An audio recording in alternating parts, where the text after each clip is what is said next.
Hi friends, இப்போ நம்ம Pandya stores பார்க்க போகிறோம். பாண்டிய ஸ்டோர்ஸில் வந்து குட்டி போட்ட போன மாதிரி குறுக்க நறுக்க நடந்துட்டு இருக்காரு நம்ம சரவணனு. என்னாச்சுப்பா சரவணனுக்கு அப்படிங்கிற மாதிரி தாங்க இருந்தது.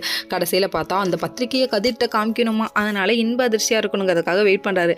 யோ பண்ணலாம்ப்பா, ஒரு குச்சி மிட்டாய் வந்து குழந்தைக்கு கிடச்சிச்சின்னா அதையே பார்த்து பார்த்து புத்தி புத்தி வச்சுருக்குமே, அந்த மாதிரி பண்ணுறீங்கப்பா நீங்கள் அப்படிங்கிற மாதிரி இருந்தது.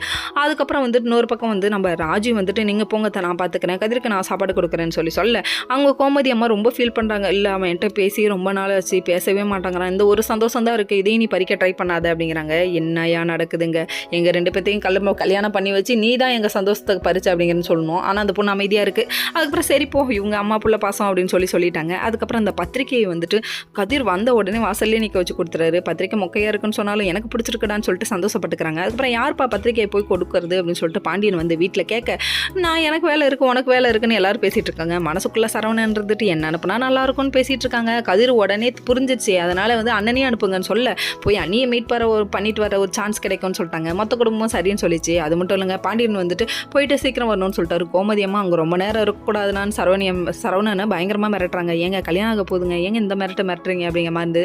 அதுக்கப்புறம் நம்ம மீனாவை வந்து லீவ் போட சொல்லிட்டாங்க. லீவ் போட சொன்னோடனே நம்ம மீனாவுக்கு வந்து செம்ம கோவம் வந்துருச்சு. இல்லை மாமா லீவ்லாம் தரமாட்டாங்க அப்படின்னு சொல்லிட்டாங்க.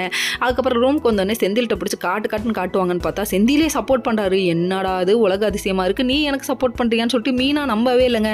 மீனா மட்டும் இல்லை, நமக்கே கொஞ்சம் நம்பிக்கை வரல. என்ன சொல்லிட்டாங்கன்னா, நானே போக மாட்டேன், கடையில் இருப்பேன், அப்படி இருக்கும்போது உன்னை எப்படி நான் கூப்பிடுவேன் அப்படின்னு சொல்லிட்டாங்க. சரி உங்கள் அப்பா வீட்டுக்கு போய் கொடுத்துருவான்னு சொல்லிட்டாங்க. ஷாக் ஆகிட்டாங்க. Okay friends, next